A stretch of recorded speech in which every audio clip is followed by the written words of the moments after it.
Hi everyone, it's Kelly from the Hub. I'm here today with Brittany Mellinger. You've been with her before. We've talked about a lot of things. She's from El Hub. Brittany, hello, how are you? I'm doing well. How are you, Kelly? I'm doing very well. So today we are talking about service animals again and support animals. Last week we talked about them from the tenant's perspective, and this week we're going to talk about it from the landlord perspective. So let's start right at the top. What are the guidelines that landlords need to know about when their tenants come to them and say, I have a service or I have a support animal? Okay. Well, the first thing to know is that that service and support animals are covered under the Fair Housing Act. So a tenant with a disability who needs this animal to be able to fully use and enjoy their unit or to perform different tasks for their daily living are guaranteed the right to have this animal. So this is considered a reasonable accommodation request that needs to be accommodated.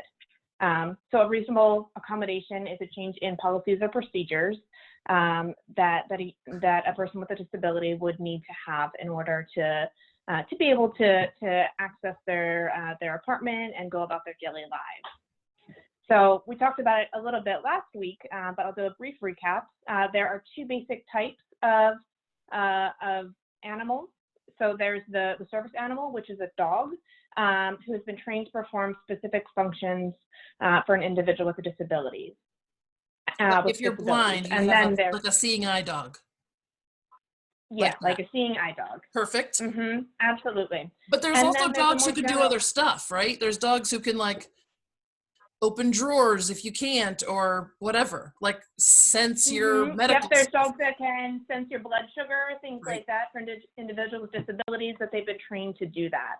I recently heard that they are working on training dogs to be able to detect coronavirus, which I didn't know. That's obviously still in development, a very new piece of science, but dogs are really amazing creatures and they can do really cool stuff. That's awesome. That's awesome. So there are dogs that are classified as service animals that have specific tasks that they're able to perform. Okay. But then there's a more general category of animals that's called assistance animals, or also known as emotional support animals. So these could be any type of common household animal that can either do some tasks, or they could just provide general emotional support for an individual with mental health conditions. And this individual would need to have them there for comfort and support in order to be able to comfortably live and go about their daily life. I want to make sure that we talk about this one part that you said, because I've said this exact same sentence before, and I want to make sure we say it again. Can I have a support llama? Only if that llama can do a specific task for you that a common household animal couldn't. Okay, so for the most part, support animals need to be a common household animal. So nothing. Yep, so think a dog, a cat, a guinea pig, a bird, probably not a zebra, because you wouldn't commonly find that in a household, or a llama. Okay, because I mean, I don't want to say it mean, but there are some people who want any excuse to be able to have a panther in their house, and they say it's for support, and unless it's trained to perform a specific detailed task that a common animal can't. Exactly. And this is actually a pretty recent clarification. In January of 2020, HUD released new guidelines for housing providers and landlords to help them better understand, because there was so much confusion and people were having emotional support snakes and pot-bellied pigs and all kinds of animals that HUD decided, you know what, this isn't reasonable. There's a much more common household animal that can probably do these tasks and provide that support for you, that's less burdensome to housing providers. Good. So this gives additional clarity. Thank you. And I hate to belabor that, but that is one of those things that comes up again and again and again and again. So thank you very much for talking about that. Good. All right. So I'm a landlord. A tenant comes to me and says, Well, says, I guess we have to talk about that. Like, how Mhm. does the tenant even approach you? Do they have to say it? Do they have to have a piece of paper? Like, how does that all work? It could be just a conversation, or it could be a letter, a request, a note from their doctor. Fair housing doesn't indicate whether it has to be written or verbal. Either is fine. Whenever a tenant approaches LHOP and says, "Well, how do I do this?" we always recommend that they get it in writing, just so that they've got a copy of the letter, and then you've got a copy, just so there's records. That way, everyone is clear on what was requested, when it was requested, and when it was granted. So we've got templates in our landlord and tenant guide, handy right here. We love that landlord tenant guide. It is chock full. It's a big document, but there's a lot of juicy tidbits in there that I have used. I have helped other people use. So I love that. And it's always on our website too. We post it. I link it to LHOP. It will always be there for you. All right, perfect. So I'm a landlord. Is there like, if my policy as a landlord says no pets, and I now have to have allow my tenant to have a service or support animal, what's my insurance company going to say? Like, I don't have a pet policy, so like, how do you do all that stuff with insurance? That's a great question. A lot of landlords often ask me, "Well, my tenant requested this, but the problem is they've got a pit bull, and there are breed restrictions on my insurance policy." Ah, The new Yep. So the new guidance from HUD clarifies that there are no breed restrictions for support animals. So a tenant can have any breed of dog, and normal pet policies don't apply because an assistance animal is not a pet. It's considered to be an extension of the individual with a disability, rather than a pet that they would just have for pleasure. So if your insurance company is giving you pushback, you should let them know that you intend to comply with current fair housing law, and see if they're willing to make an accommodation on their policy. Or you can go ahead and look for new insurance companies. There are companies that will not have those breed restrictions, so you can shop around. I obviously can't tell you who to choose, but please explore your options, because you do want to make sure that you are in compliance. if I'm a landlord, there just might be times when I say no. Can you say So no to this? you can say no if this animal is proven to be a risk to other tenants in the building.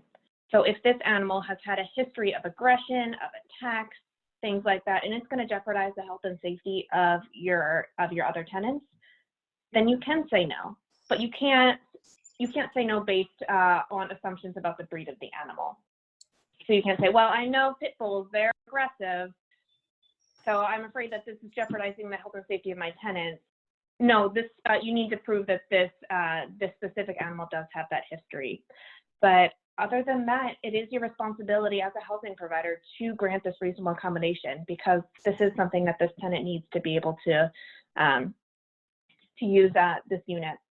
And I know sometimes, especially with the emotional support animals, the disability that the tenant has isn't always visible. It could be something internal that they have going on, depression, anxiety, PTSD, that they might not want to disclose to the outside world, and that's totally fine. But as your housing provider, you don't have the right to their privileged medical information. You can request documentation from a doctor or a mental health provider that they have a need for this animal, and they need to comply with that request if you do request that. But you don't have the right to comment on whether or not you think they're disabled enough to have an emotional support animal. That's simply not appropriate.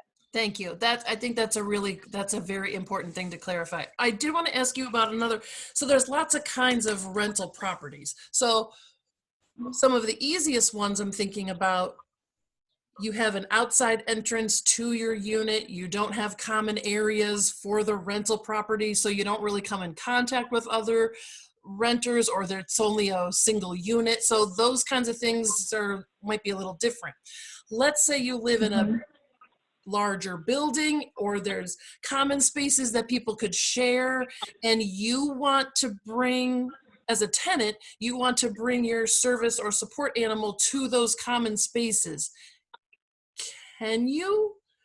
Or is that animal only allowed in your, I mean, as a landlord, I would want to know that too, right? Like, some of them Mhm. have like movie theaters or the gym or the pool or the barbecue area. Can you bring your service or support animal to that space as a common space? So it depends whether it's a service animal or an assistance animal. If it's a service animal, then it's covered by the Americans with Disabilities Act, or the ADA. So that's why you sometimes might see a seeing eye dog out in a restaurant in a public space, because that individual needs that animal to be able to navigate and to complete specific tasks out in public. But if it's just a general emotional support animal or an assistance animal, then the housing provider does not need to let that animal out into the laundry room or the common lounge, something like that. That's covered by fair housing, and that's just the person's apartment. So we like to say that front door to the apartment, that's the dividing line. Outside, it's covered by ADA, and it's service animals only, and inside, it's service animals and emotional support animals or assistance animals.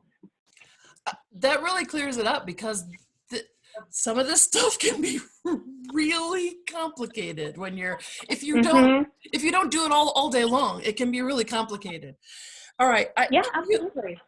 Can you share some best practices with us about or some common pitfalls that landlords might fall into about all this stuff?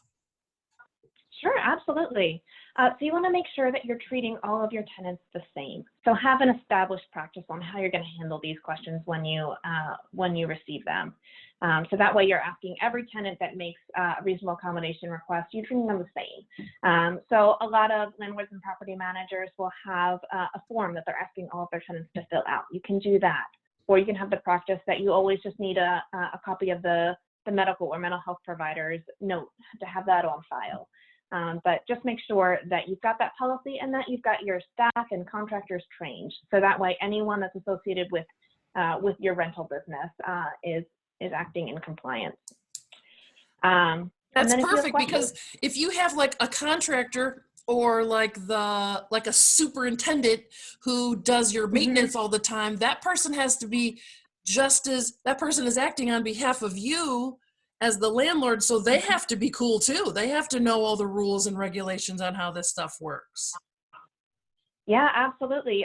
We see that a lot with sexual assault and harassment cases.